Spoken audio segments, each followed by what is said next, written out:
Ce soir-là, ma femme m'a embrassé sur la joue, et son parfum a flotté longtemps dans l'air, bien après qu'elle ait pris son sac à main. Je me tenais dans l'entrée de notre maison, la regardant vérifier le contenu de son sac, ses clés, son téléphone, son rouge à lèvres. Tout était comme d'habitude. Rien ne laissait présager la catastrophe, qui allait bientôt s'abattre sur ma vie. Je vais chez mes parents, a-t-elle dit. Sa voix était posée et calme, sans le moindre tremblement. Maman ne se sent pas bien, alors je vais probablement passer la nuit chez eux. Ne t'inquiète pas, je t'appellerai plus tard. Elle a souri de ce sourire familier, que je connaissais depuis les 8 années de notre mariage. Je lui ai fait un signe de tête, ressentant une vague inquiétude, que je ne pouvais pas expliquer avec des mots. Quelque chose n'allait pas, mais je n'arrivais pas à comprendre quoi exactement.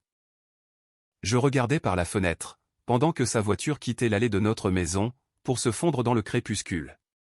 Les feux arrière rouges ont clignoté au virage, puis ont disparu. La maison m'a soudain paru trop silencieuse, trop vide. J'ai essayé de me changer les idées. J'ai allumé la télévision, j'ai tenté de travailler sur des documents, que j'avais ramenés du bureau. Mais la concentration me fuyait. L'angoisse grandissait de minute en minute, se transformant en une boule lourde, pesant sur ma poitrine. Au bout d'une heure, je ne pouvais plus rester enfermé. J'avais besoin de sortir, de prendre l'air frais, pour vider mon esprit de ces pensées étranges. J'ai enfilé ma veste, et je suis sorti dans la rue. La soirée était fraîche. Le vent d'automne faisait bruisser les feuilles mortes, sur le trottoir. Presque sans réfléchir, je me suis dirigé vers le parc, ce même parc, où ma femme et moi nous promenions souvent, dans les premières années de notre relation, quand tout était simple et lumineux. Le parc était presque désert. Les rares passants se pressaient, absorbés par leurs propres affaires, sans prêter attention à ce qui les entourait. Les lampadaires projetaient de longues ombres, à travers les arbres, sur les allées goudronnées. Je marchais lentement, plongé dans mes pensées, essayant de comprendre d'où venait ce sentiment d'anxiété. Peut-être que j'avais trop travaillé, ces derniers temps. Peut-être que nous nous étions simplement éloignés l'un de l'autre, comme cela arrive souvent, dans les relations de longue durée. Et c'est là, que j'ai entendu sa voix. Au début, j'ai cru que je rêvais, mais non, c'était bien sa voix, celle-là même, que j'entendais chaque matin au petit déjeuner, et chaque soir avant de dormir. Mon pouls s'est accéléré. Je me suis figé sur place, en tendant l'oreille. La voix venait de quelque part sur ma droite, dans la partie sombre du parc, là où poussaient des buissons épais, et où les vieux arbres jetaient une ombre dense. Mes jambes ont bougé toutes seules. Prudemment, sans faire de bruit sur l'herbe, j'ai quitté l'allée éclairée, et je me suis dirigé vers la source du son. Mon cœur battait si fort, que j'avais l'impression qu'on l'entendait dans tout le parc. À chaque pas, la voix devenait plus distincte. C'était bien elle, ma femme. Mais elle était censée être chez ses parents, à 40 minutes de route d'ici. Je me suis approché, en me cachant derrière les troncs d'arbres. Et c'est à ce moment-là, que je les ai vus. Ma femme était là, dans le parc, derrière les buissons, avec un homme que je n'avais jamais vu de ma vie. Ses mains étaient sur la poitrine de cet homme, et les lèvres de celui-ci étaient dans son cou. La scène était tellement irréelle, que mon cerveau refusait de l'assimiler. Ce n'était pas possible. C'était un cauchemar, dont j'allais me réveiller dans mon lit, elle dormirait à mes côtés, et tout irait bien. Mais ce n'était pas un rêve. Fais vite, chuchotait-elle avec précipitation, en regardant autour d'elle, pour s'assurer que personne ne nous voyait. Dans sa voix, on pouvait entendre de l'excitation, de la passion, de l'anticipation. Tout ce que je n'avais plus entendu, dans notre chambre à coucher, depuis des années. Il lui a répondu quelque chose de trop bas, pour que je puisse distinguer les mots, et il l'a attiré plus près de lui. Mes mains tremblaient, quand j'ai sorti mon téléphone de ma poche. Mes doigts m'obéissaient à peine, mais j'ai allumé la caméra, et j'ai commencé à filmer. Chaque contact, chaque murmure, chaque preuve de sa trahison. La vidéo tremblait. Mes mains n'arrivaient pas à tenir le téléphone droit. Mais l'image était suffisamment claire. On voyait son visage, on voyait le sien. Il n'y avait aucune place pour le doute. J'ai filmé pendant environ 3 minutes, bien que cela m'ait paru durer une éternité.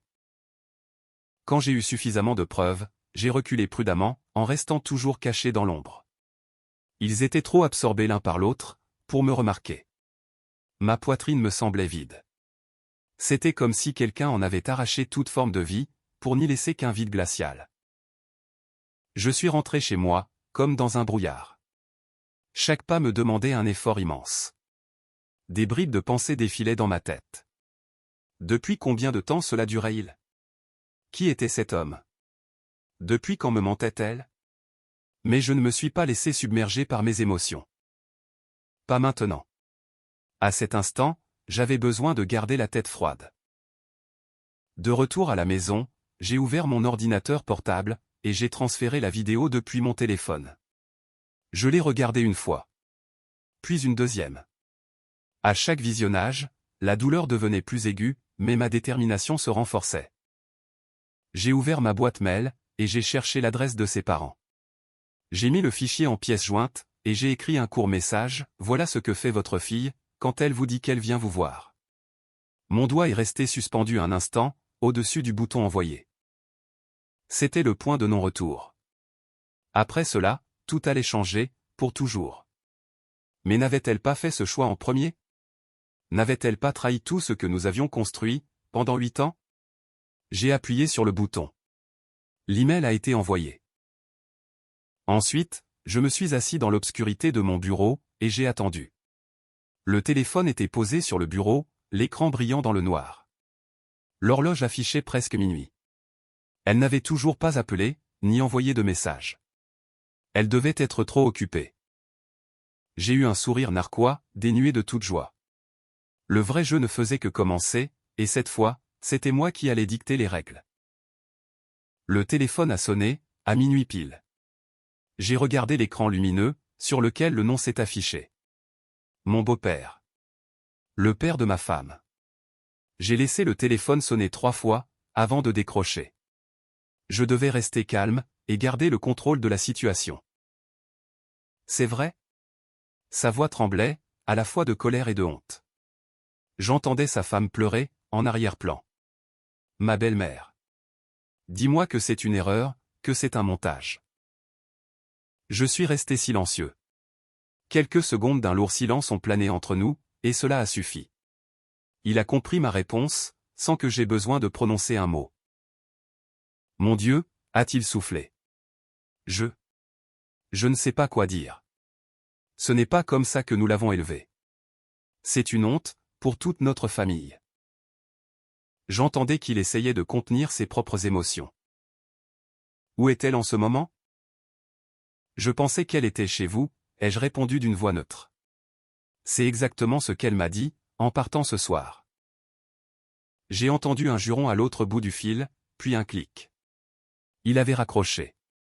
Je l'ai imaginé, le drame qui se déroulait actuellement chez eux, sa mère en larmes, son père faisant les 100 pas dans le salon, fou de rage, et son frère regardant la vidéo, en serrant les poings. C'était bien, qu'ils connaissent la vérité. Qu'ils sachent tous, qui elle était réellement. Mais je n'allais pas m'arrêter là. Je n'étais pas du genre à frapper une seule fois. Les heures suivantes, je les ai passées devant l'ordinateur, à rassembler méthodiquement des preuves. Nos relevés bancaires, des 6 derniers mois. Et les voilà, les retraits réguliers d'espèces, dont je n'avais aucune idée. De petites sommes, suffisamment faibles pour ne pas attirer l'attention, mais qui, accumulées, représentaient un montant important. J'ai vérifié notre compte commun, sur le stockage en ligne, celui que nous avions créé pour nos photos de famille. Elle avait visiblement oublié, que j'y avais aussi accès. J'y ai trouvé ces messages supprimés, qui avaient été automatiquement sauvegardés, dans la copie de sécurité. Ces échanges avec lui avaient commencé, il y a 4 mois. 4 mois de mensonges. 4 mois pendant lesquels, elle m'embrassait le soir, en me souhaitant de faire de beaux rêves. Et le matin, elle lui écrivait, « J'ai tellement hâte de te revoir. » J'ai retrouvé des reçus d'hôtel, cachés dans la boîte à gants de sa voiture, le jour où je cherchais nos papiers d'assurance. À l'époque, je n'y avais pas prêté attention, pensant que c'était de vieux papiers. Maintenant, j'ai pris chacun d'eux en photo. Les dates correspondaient à ces fameuses soirées, où elle me disait qu'elle finissait tard au travail, ou qu'elle voyait des amis. J'ai créé un dossier sur mon ordinateur, et j'ai méthodiquement classé toutes les preuves par catégorie, documents financiers, messages, photos, vidéos. C'était comme le travail d'un enquêteur, qui monte un dossier contre un criminel. D'une certaine manière, c'était exactement ça. À 4 heures du matin, j'ai appelé mon avocat. Oui, à 4 heures du matin. Nous étions amis depuis l'université, et je savais qu'il comprendrait. Il m'a écouté sans m'interrompre, puis il m'a dit. Rejoins-moi à mon bureau à 9 heures, avec les documents. Elle n'est pas rentrée de la nuit. Je n'ai même pas essayé de l'appeler. Qu'elle pense que je ne savais rien. Qu'elle se croit en sécurité. Au petit matin, j'ai pris une douche froide, je me suis rasé, et j'ai enfilé mon plus beau costume. Si j'allais détruire la vie de quelqu'un, je voulais avoir une allure impeccable. Dans le cabinet de mon avocat, tout était prêt. Les papiers du divorce, la séparation des biens, la demande de gel de nos comptes communs. J'ai tout signé. Ma main n'a même pas tremblé. Mon ami m'a regardé avec compassion, mais je n'avais pas besoin de pitié, j'avais besoin de justice. Tu as des éléments contre elle, m'a-t-il demandé. J'ai ouvert mon ordinateur, et je lui ai montré le dossier contenant les preuves. Ses sourcils se sont levés de surprise. Mon Dieu, tu as travaillé comme un détective privé. Avec de telles preuves, le tribunal sera entièrement de ton côté. Je sais, ai-je répondu. Elle est rentrée à la maison, vers 10 heures du matin. Elle portait un masque de culpabilité, qu'elle essayait de cacher derrière un sourire forcé. Elle avait probablement préparé une histoire, une excuse quelconque, mais son téléphone explosait déjà de messages. Sa famille n'était pas restée silencieuse. Elle est entrée dans le salon, et elle m'a vu. J'étais assis dans le fauteuil, calme, et maître de moi. Sur la table basse, reposait ma tablette, avec la vidéo ouverte, et mise en pause. L'image en disait long. Elle et lui, derrière ces buissons. Leur silhouette était clairement visible, même dans la pénombre du soir. « Qu'est-ce que tu as fait ?» Sa voix tremblait. Son visage est devenu livide. Elle a attrapé son téléphone, ayant visiblement déjà lu les messages furieux de ses proches. J'ai appuyé sur le bouton de lecture. La vidéo a repris. Ses chuchotements précipités ont rempli la pièce. Fais vite, pour que personne ne nous voie. Je l'ai laissé regarder pendant 30 secondes, puis j'ai mis sur pause. J'ai fait ce que tu m'as forcé à faire. Ma voix était posée, et froide comme la glace. J'ai montré à tout le monde qui tu étais vraiment. Tes parents le savent, ton frère le sait, et bientôt, tous les autres le sauront aussi. Elle a essayé de s'expliquer, de se justifier. Les mots coulaient à flot, elle disait que je travaillais trop, que j'étais distant, qu'elle se sentait seule, que c'était juste un moment de faiblesse. J'ai écouté sans la moindre expression sur mon visage, sans l'interrompre, en la laissant vider son sac. Quand elle s'est tue, étouffée par ses sanglots, je lui ai tendu une pochette. Les papiers du divorce. Mon avocat avait déjà tout préparé. Tu ne peux pas faire ça. Nous pouvons tout arranger. Signe, les jeux coupés. Sinon, cette vidéo sera envoyée à tes collègues de travail, à tous tes amis sur les réseaux sociaux, et à chaque personne qui te connaît. À toi de choisir. Elle m'a regardé avec de grands yeux, remplis de terreur. À ce moment précis, elle a compris que l'homme qu'elle considérait comme doux et conciliant, n'existait plus. Elle a signé les documents, d'une main tremblante. Ses larmes tombaient sur le papier, diluant l'encre des signatures. Mais la signature était là, et cela me suffisait. Quand elle est partie, j'ai sorti mon téléphone, et j'ai composé un autre numéro. L'homme que j'avais engagé ce matin-là, avait déjà trouvé des informations, sur l'homme de la vidéo. Il s'est avéré qu'il était marié, lui aussi. Il s'appelait Laurent.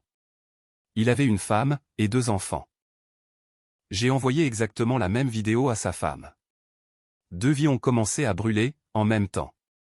Et moi, je me tenais au milieu de cet incendie, froid et impassible, regardant s'effondrer tout ce qu'ils avaient bâti sur des mensonges.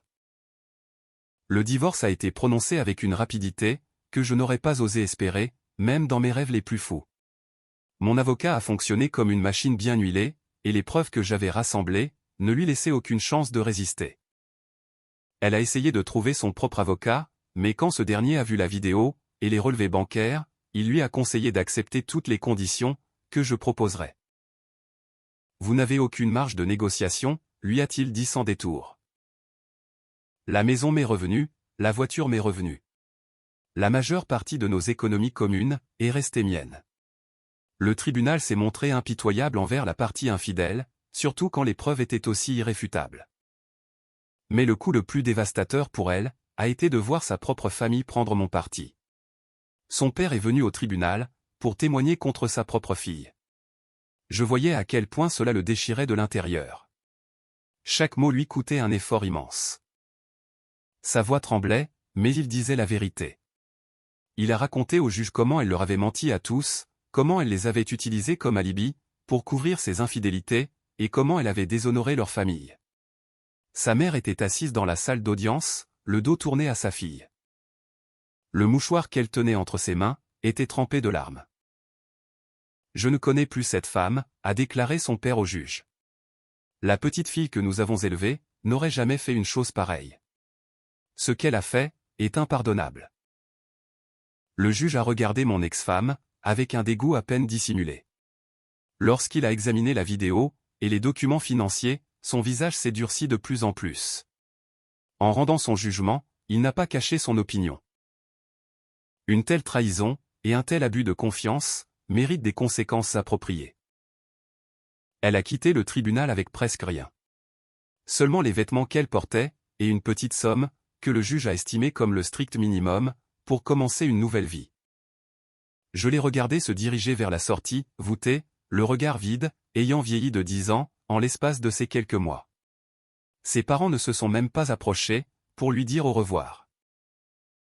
Mais la véritable vengeance s'est déployée en dehors de la salle d'audience. Elle a été silencieuse, méthodique et destructrice. Une semaine après le divorce, elle a été licenciée de son travail. Officiellement, pour cause de restructuration. Officieusement, parce que quelqu'un avait envoyé la vidéo de manière anonyme à son patron, ainsi qu'à plusieurs collègues clés.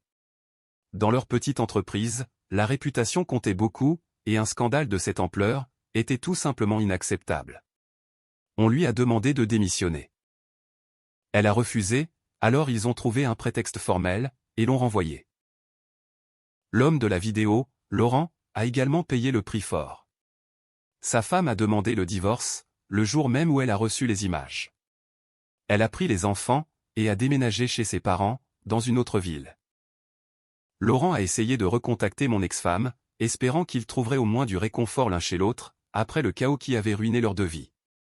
Mais elle lui en voulait, et lui la rendait responsable. Leur brève liaison, fondée sur l'adrénaline et l'interdit, n'a pas survécu à l'épreuve de la réalité. Ils se sont revus une fois, après tout ce qui s'était passé, et cette rencontre s'est terminée par des cris, et des accusations mutuelles. Après cela, ils ne se sont plus jamais parlé. Je le savais, parce que j'avais continué à me renseigner. Plus par esprit de vengeance, mais par simple curiosité, pour voir jusqu'où elle allait tomber. Elle a essayé de renouer avec d'anciens amis, espérant trouver du soutien dans cette période sombre de sa vie. Mais j'avais un coup d'avance. Je n'ai pas envoyé la vidéo à tout le monde. Cela aurait été trop vulgaire, trop évident. À la place, par l'intermédiaire de connaissances communes, je partageais subtilement ma tristesse. Je racontais comment elle avait trahi ma confiance, comment elle m'avait menti, à moi, mais aussi à sa propre famille. La compassion était toujours de mon côté. Quand ses amis lui demandaient sa version des faits, elle était incapable de dire quoi que ce soit pour se défendre. Les faits parlaient d'eux-mêmes. L'un après l'autre, les gens ont commencé à s'éloigner d'elle. Pas de manière agressive, ni spectaculaire. Ils ont juste arrêté de répondre à ses appels, ils annulaient les rendez-vous, ils trouvaient des excuses. L'isolement social s'est avéré bien plus cruel que n'importe quelle accusation ouverte. Elle a déménagé dans un petit studio, dans la banlieue lointaine. L'endroit était bon marché, délabré, et ne ressemblait en rien à notre grande maison située dans un beau quartier. Je l'ai appris par hasard, quand une connaissance commune a mentionné l'avoir vue dans un supermarché, fatiguée, vêtue de vieux vêtements, en train d'acheter les produits les moins chers. Pendant ce temps, je reconstruisais ma vie, mais à un tout autre niveau. J'ai commencé à aller à la salle de sport. Pas pour améliorer mon apparence, mais pour évacuer toute cette rage, qui bouillonnait encore en moi. En 3 mois, j'étais dans la meilleure forme physique de ces 10 dernières années. Au travail, j'ai obtenu une promotion. Le divorce, aussi étrange que cela puisse paraître, m'avait rendu plus concentré et plus efficace. Je n'avais plus d'éléments perturbateurs, comme une femme menteuse, dans ma vie. J'ai commencé à voir d'autres femmes. Rien de très sérieux. Juste des dîners, des sorties au théâtre, des conversations agréables. Je n'étais pas pressé de bâtir une nouvelle relation, mais il était bon de sentir que la vie continuait. De voir que j'étais toujours capable de plaire, et que je n'étais pas brisé. Ses parents m'appelaient parfois. Pas souvent, peut-être une fois par mois. Ils prenaient de mes nouvelles, partageaient les leurs, et parfois, avec beaucoup de prudence, ils abordaient le sujet du pardon. C'est notre fille, disait sa mère, d'une voix douce et suppliante. Nous ne justifions pas ce qu'elle a fait, mais peut-être qu'avec le temps, tu pourrais trouver une place dans ton cœur, pour lui pardonner. Je répondais toujours la même chose. Je souriais, il ne pouvait pas voir ce sourire au téléphone, mais il était là, froid et vide, et je disais. Peut-être, avec le temps. Mais nous savions tous les deux, que c'était un mensonge. Le pardon est réservé aux personnes qui méritent une seconde chance. À ceux qui ont commis une erreur, dans un moment de faiblesse. Mais elle n'avait pas commis d'erreur. Elle avait fait un choix conscient, chaque jour, pendant 4 mois. Chaque fois qu'elle m'embrassait pour me dire au revoir, avant d'aller le rejoindre. Chaque fois qu'elle me regardait dans les yeux, et me mentait sur l'endroit où elle était, et avec qui. Une année a passé. Parfois, des connaissances communes me racontent qu'ils l'ont croisée. C'est toujours la même histoire. Elle a l'air épuisée, vieillie, complètement perdue. Elle travaille comme serveuse, dans un petit café. Elle vit seule, et ne fréquente personne. Elle existe, mais elle ne vit plus. Ma vengeance n'a pas été bruyante. Il n'y a pas eu de scène dramatique, d'accusation publique, ou d'acte de violence. Ce fut un effacement silencieux et méthodique de tout ce qu'elle possédait, la réputation de sa famille, ses amis, sa carrière, son avenir. Je n'ai fait que montrer la vérité aux gens, et je les ai laissés tirer leurs propres conclusions. Et cela, de la vie générale, s'est avéré bien plus destructeur, que tout ce que j'aurais pu faire d'autre. Je n'ai pas gagné parce que j'étais le plus fort, ou le plus dur. J'ai gagné, parce que j'avais raison.